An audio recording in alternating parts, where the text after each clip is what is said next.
شروع اللہ کا نام لے کر جو بڑا مہربان نہایت رحم والا ہے۔ یہ ایک سورہ ہے جس کو ہم نے نازل کیا اور اس کے احکام کو فرض کر دیا اور اس میں صاف صاف آیتیں نازل کی تاکہ تم یاد رکھو۔ بدکاری کرنے والی عورت اور بدکاری کرنے والا مرد جب ان کی بدکاری ثابت ہو جائے تو دونوں میں سے ہر ایک کو 100 درے مارو، اور اگر تم اللہ اور روز آخر پر ایمان رکھتے ہو تو اللہ کے قانون کو نافذ کرنے میں تمہیں ان پر ہرگز ترس نہ آئے، اور چاہیے کہ ان کی سزا کے وقت مسلمانوں کی ایک جماعت بھی موجود ہو۔ بدکار مرد تو بدکار یا مشرک عورت کے سوا کسی سے نکاح نہیں کرتا، اور بدکار عورت کو بھی بدکار یا مشرک مرد کے سوا اور کوئی نکاح میں نہیں لاتا۔ اور یہ یعنی بدکار عورت سے نکاح کرنا مومنوں پر حرام ہے، اور جو لوگ پرہیزگار عورتوں کو بدکاری کا عیب لگائیں اور اس پر 4 گواہ نہ لائیں تو ان کو 80 درے مارو، اور کبھی ان کی شہادت قبول نہ کرو، اور یہی بد کردار ہیں۔ ہاں، جو اس کے بعد توبہ کر لیں اور اپنی حالت سنوار لیں تو اللہ بھی بخشنے والا ہے، مہربان ہے۔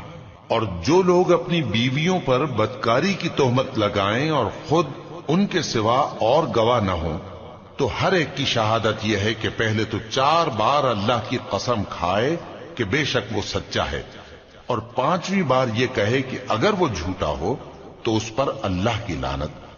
اور عورت سے سزا کو یہ بات ٹال سکتی ہے کہ وہ پہلے 4 بار اللہ کی قسم کھائے کہ بے شک یہ جھوٹا ہے، اور 5ویں دفعہ یوں کہے کہ اگر یہ سچا ہو تو مجھ پر اللہ کا غضب نازل ہو۔ اور اگر تم پر اللہ کا فضل اور اس کی مہربانی نہ ہوتی تو بہت سی خرابیاں پیدا ہو جاتی۔ اور یہ کہ اللہ توبہ قبول کرنے والا ہے، حکیم ہے۔ جن لوگوں نے یہ بہتان باندھا ہے وہ تمہیں میں سے ایک جماعت ہے، اس کو اپنے حق میں برا نہ سمجھنا، بلکہ وہ تمہارے لیے اچھا ہے۔ ان میں سے جس شخص نے گناہ کا جتنا حصہ لیا اس کے لیے اتنا وبال ہے، اور جس نے ان میں سے اس بہتان کا بڑا بوجھ اٹھایا ہے اس کو بڑا عذاب ہوگا۔ جب تم نے وہ بات سنی تھی تو مومن مردوں اور عورتوں نے کیوں اپنے دلوں میں نیک گمان نہ کیا، اور کیوں نہ کہہ دیا کہ یہ کھلم کھلا بہتان ہے؟ یہ بہتان لگانے والے اپنی بات کی تصدیق کے لیے 4 گواہ کیوں نہ لائے؟ تو جب یہ گواہ نہیں لا سکے تو اللہ کے نزدیک یہی جھوٹے ہیں۔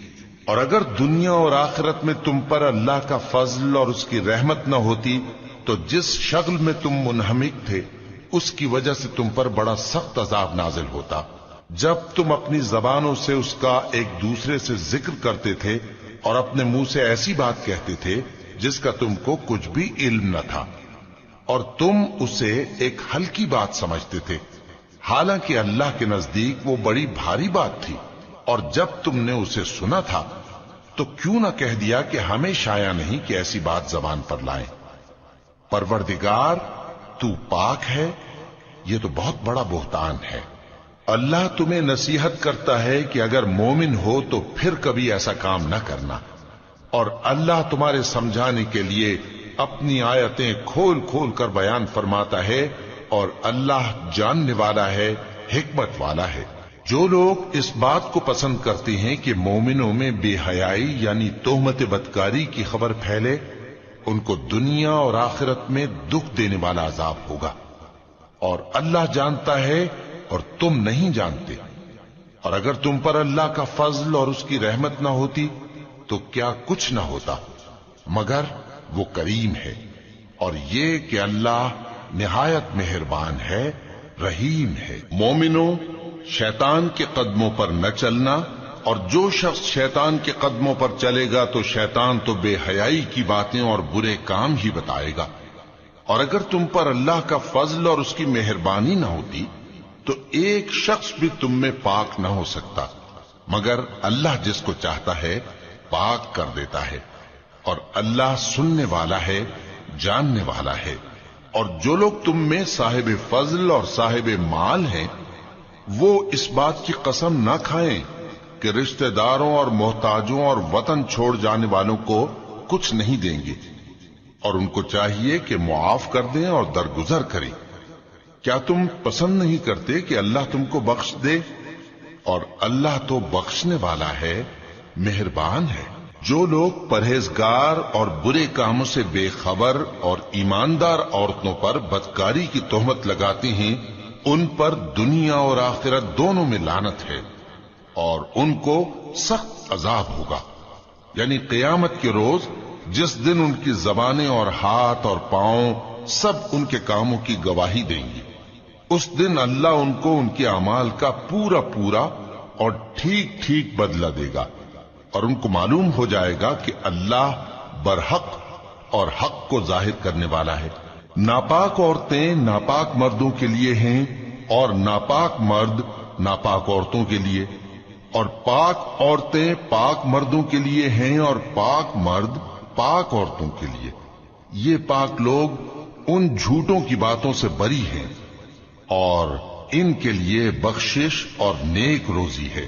مومنوں، اپنے گھروں کے سوا دوسرے لوگوں کے گھروں میں گھر والوں سے اجازت لیے اور ان کو سلام کیے بغیر داخل نہ ہوا کرو، یہ تمہارے حق میں بہتر ہے، اور ہم یہ نصیحت اس لیے کرتے ہیں کہ شاید تم یاد رکھو۔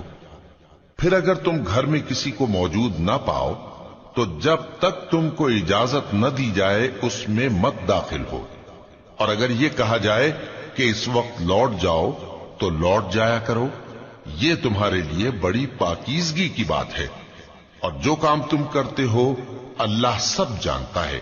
ہاں، اگر تم کسی ایسے مکان میں جاؤ جس میں کوئی نہ بستا ہو اور اس میں تمہارا اسباب رکھا ہو تو تم پر کچھ گناہ نہیں، اور جو کچھ تم ظاہر کرتے ہو اور جو پوشیدہ کرتے ہو اللہ کو سب معلوم ہے۔ مومن مردوں سے کہہ دو کہ اپنی نظریں نیچی رکھا کریں اور اپنی شرمگاہوں کی حفاظت کیا کریں، یہ ان کے لیے بڑی پاکیزگی کی بات ہے، اور جو کام یہ کرتے ہیں اللہ ان سے خبردار ہے۔ اور مومن عورتوں سے کہہ دو کہ وہ بھی اپنی نگاہیں نیچی رکھا کریں اور اپنی شرمگاہوں کی حفاظت کیا کریں، اور اپنی آرائش یعنی زیور کے مقامات کو ظاہر نہ ہونے دیا کریں مگر جو اس میں سے کھلا رہتا ہو، اور اپنے سینوں پر اوڑھنیاں اوڑھے رہا کریں، اور اپنے خاوند اور باپ اور خسر اور بیٹوں اور خاوند کے بیٹوں اور بھائیوں اور بھتیجوں اور بھانجوں اور اپنی جیسی مومن عورتوں اور لونڈی غلاموں کے سوا نیز ان خدام کے جو عورتوں کی خواہش نہ رکھیں، یا ایسے لڑکوں کے جو عورتوں کے پردے کی چیزوں سے واقف نہ ہوں۔ غرض ان لوگوں کے سوا کسی پر اپنی زینت اور سنگھار کے مقامات کو ظاہر نہ ہونے دیں، اور اپنے پاؤں ایسے طور سے زمین پر نہ مارے کہ جھنکار کانوں میں پہنچے اور ان کا پوشیدہ زیور معلوم ہو جائے۔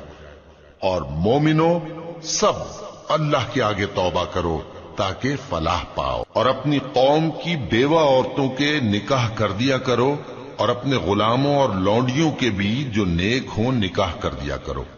اگر وہ مفلس ہوں گے تو اللہ ان کو اپنے فضل سے غنی کر دے گا، اور اللہ بہت وسعت والا ہے، سب کچھ جاننے والا ہے۔ اور جن کو بیاہ کا مقدور نہ ہو وہ پاک دامنی کو اختیار کیے رہیں یہاں تک کہ اللہ ان کو اپنے فضل سے غنی کر دے۔ اور جو غلام تم سے مکاتبت یعنی مال دے کر پروانہ آزادی کی تحریر چاہیں، اگر تم ان میں صلاحیت اور نیکی پاؤ تو ان سے مکاتبت کر لو، اور اللہ نے جو مال تم کو بخشا ہے اس میں سے ان کو بھی دو۔ اور اپنی باندیوں کو اگر وہ پاک دامن رہنا چاہیں تو دنیاوی زندگی کے فوائد حاصل کرنے کے لیے بدکاری پر مجبور نہ کرنا، اور جو ان کو مجبور کرے گا تو ان بیچاریوں کے مجبور کیے جانے کے بعد اللہ بخشنے والا ہے، مہربان ہے۔ اور ہم نے تمہاری طرف روشن آیتیں نازل کی ہیں، اور جو لوگ تم سے پہلے گزر چکے ہیں ان کی خبریں اور پرہیزگاروں کے لیے نصیحت۔ اللہ آسمانوں اور زمین کا نور ہے، اس کے نور کی مثال ایسی ہے کہ گویا ایک طاق ہے جس میں ایک چراغ ہے، اور چراغ ایک قندیل میں ہے، اور قندیل ایسی صاف شفاف ہے کہ گویا موتی کا سا چمکتا ہوا تارا ہے۔ उसमें एक मुबारक दरख्त का तेल जलाया जाता है, यानी जैतून का, कि न मशरिक की तरफ है न मगरिब की तरफ। ऐसा मालूम होता है कि उसका तेल खाह आग उसे न भी छुए जलने को तैयार है। बड़ी रोशनी पर रोशनी हो रही है। अल्लाह अपने नूर से जिसको चाहता है सीधी राह दिखाता है, और अल्लाह जो मिसालें बयान फरमाता है तो लोगों के समझाने के लिए, और अल्लाह हर चीज से वाकिफ है। वो किंदील उन घरों में है जिनके बारे में अल्लाह ने इरशाद फरमाया है कि बुलंद किए जाएं और वहां अल्लाह के नाम का जिक्र किया जाए, और उनमें सुबह शाम उसकी तस्बीह करते हैं। ऐसे लोग जिनको अल्लाह के जिक्र और नमाज पढ़ने और ज़कात देने से न सौदागरी गाफिल करती है न खरीदो फरोख्त। वो उस दिन से जब दिल खौफ और घबराहट के सबब उलट जाएंगे और आंखें ऊपर चढ़ जाएंगी, डरते हैं, ताकि अल्लाह उनको उनके अमाल का बहुत अच्छा बदला दे और अपने फजल से ज्यादा भी अता फरमाए। और अल्लाह जिसको चाहता है बेहिसाब रिस्क देता है। और जिन लोगों ने कुफ्र किया उनके अमाल की मिसाल ऐसी है जैसे मैदान में रेत कि प्यासा उसे पानी समझे, यहां तक कि जब उसके पास आए तो उसे कुछ भी ना पाए, और अल्लाह ही को अपने पास देखे तो वो उसे उसका हिसाब पूरा पूरा चुका दे, और अल्लाह जल्द हिसाब करने वाला है। या उनके अमाल की मिसाल ऐसी है जैसे गहरे समंदर में अंधेरे जिस पर लहर चढ़ी चली आती हो और उसके ऊपर और लहर आ रही हो और उसके ऊपर बादल हो, गरज अंधेरे ही अंधेरे हो, एक पर एक छाया हुआ, जब अपना हाथ निकाले तो कुछ न देख सके।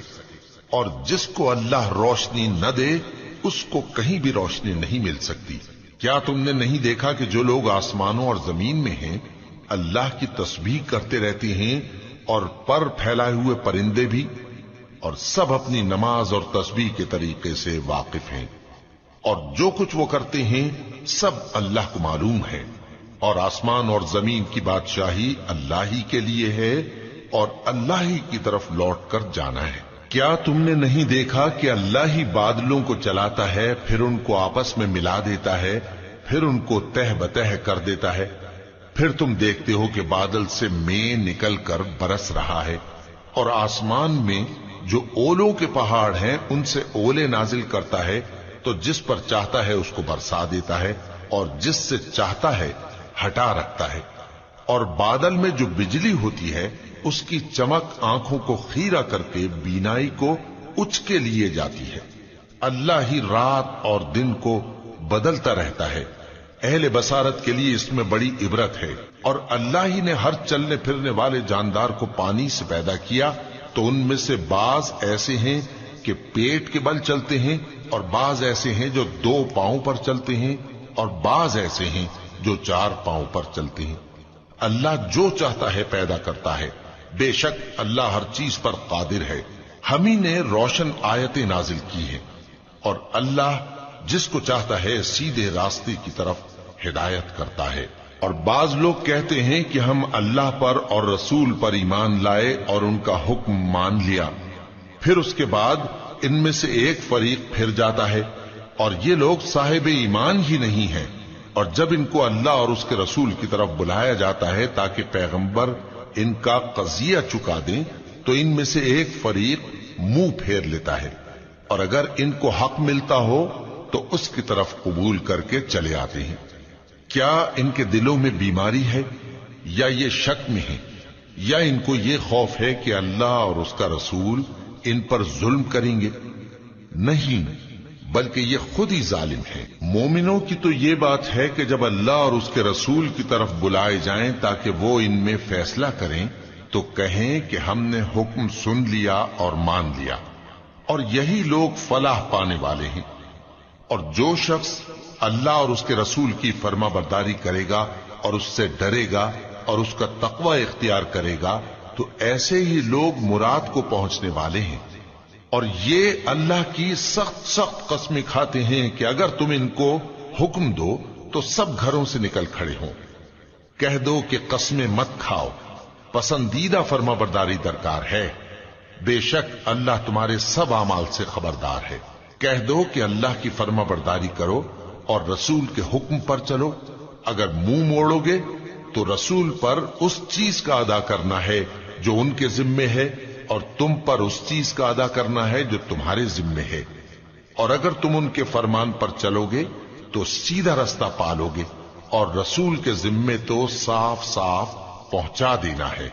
जो लोग तुम में से ईमान लाए और नेक काम करते रहे, उनसे अल्लाह का वादा है कि उनको मुल्क का हाकिम बना देगा, जैसा उनसे पहले लोगों को हाकिम बनाया था, और उनके दीन को जिसे उसने उनके लिए पसंद किया है मुस्तहकम व पायदार करेगा, और खौफ के बाद उनको अमन बख्शेगा।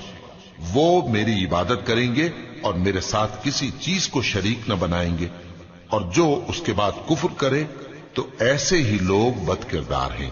और नमाज पढ़ते रहो और ज़कात देते रहो और पैगंबर के फरमान पर चलते रहो ताकि तुम पर रहमत की जाए। और ऐसा ख्याल न करना कि काफिर लोग हमको जमीन में मगलूब कर देंगे। उनका ठिकाना दोज़ख है और वो बहुत बुरा ठिकाना है। मोमिनो, तुम्हारे बांदी गुलाम और जो बच्चे तुम में से बुलूग को नहीं पहुंचे 3 दफा यानी 3 औकात में तुमसे इजाजत लिया करें। एक तो नमाज फज्र से पहले, और दूसरे गर्मी की दोपहर को जब तुम कपड़े उतार देते हो, और तीसरे इशा की नमाज के बाद। ये 3 वक्त तुम्हारे पर्दे के हैं। इनके आगे पीछे यानी दूसरे वक्तों में न तुम पर कुछ गुनाह है और न उन पर, कि काम काज के लिए एक दूसरे के पास आते रहते हो। इस तरह अल्लाह अपनी आयतें खोल खोल कर बयान फरमाता है, और अल्लाह बड़ा इल्म वाला है, बड़ा हिकमत वाला है। और जब तुम्हारे लड़के बालिग हो जाएं तो उनको भी उसी तरह इजाजत लेनी चाहिए जिस तरह उनसे अगले यानी बड़े आदमी इजाजत हासिल करते रहे हैं। इस तरह अल्लाह तुमसे अपनी आयतें खोल खोल कर बयान फरमाता है, और अल्लाह जानने वाला है, हिकमत वाला है। और बड़ी उम्र की औरतें जिनको निकाह की तवक्को नहीं रही और वो जायद कपड़े उतार कर सर नंगा कर लिया करें तो उन पर कुछ गुनाह नहीं, बशर्ते कि अपनी जीनत की चीजें न जाहिर करें। और अगर इससे भी बचें तो ये उनके हक में बेहतर है, और अल्लाह सुनता है, जानता है। न तो अंधे पर कुछ गुनाह है और न लंगड़े पर और न बीमार पर और न खुद तुम पर कि अपने घरों से खाना खाओ, या अपने बाप दादा के घरों से, या अपनी माओं के घरों से, या भाइयों के घरों से, या अपनी बहनों के घरों से, या अपने चचाओं के घरों से, या अपनी फूफियों के घरों से, या अपने मामुओं के घरों से, या अपनी खालाओं के घरों से, या उस घर से जिसकी कुंजियां तुम्हारे हाथ में हों, या अपने दोस्तों के घरों से। और इसका भी तुम पर कुछ गुनाह नहीं कि सब मिलकर खाना खाओ या जुदा जुदा। फिर जब घरों में जाया करो तो अपने घर वालों को सलाम किया करो। ये अल्लाह की तरफ से मुबारक और पाकीज़ा तोहफा है। इस तरह अल्लाह अपनी आयतें खोल खोल कर बयान फरमाता है ताकि तुम समझो। मोमिन तो वो हैं जो अल्लाह पर और उसके रसूल पर ईमान लाए, और जब कभी ऐसे काम के लिए जो जमा होकर करने का हो पैगंबर के पास जमा हो तो उनसे इजाजत लिए बगैर चले नहीं जाते। ऐ पैगंबर, जो लोग तुमसे इजाजत हासिल करते हैं वही अल्लाह पर और उसके रसूल पर ईमान रखते हैं। सो जब ये लोग तुमसे किसी काम के लिए इजाजत मांगा करें तो इनमें से जिसे चाहा करो इजाजत दे दिया करो, और इनके लिए अल्लाह से बख्शिश मांगा करो। कुछ शक नहीं कि अल्लाह बख्शने वाला है, मेहरबान है। मोमिनो, पैगंबर के पुकारने को ऐसा ख्याल न करना जैसा तुम आपस में एक दूसरे को पुकारते हो। बेशक अल्लाह को वो लोग मालूम हैं जो तुम में से आंख बचाकर खिसक जाते हैं। तो जो लोग उनके हुक्म की मुखालिफत करते हैं उनको डरना चाहिए कि ऐसा न हो कि उन पर कोई आफत पड़ जाए या तकलीफ देने वाला अजाब नाजिल हो। देखो, जो कुछ आसमानों और जमीन में है सब अल्लाह ही का है। जिस तरीक पर तुम हो वो उसे जानता है, और जिस रोज लोग उसकी तरफ लौटाए जाएंगे तो जो अमल वो करते रहे वो उनको बता देगा, और अल्लाह हर चीज से वाकिफ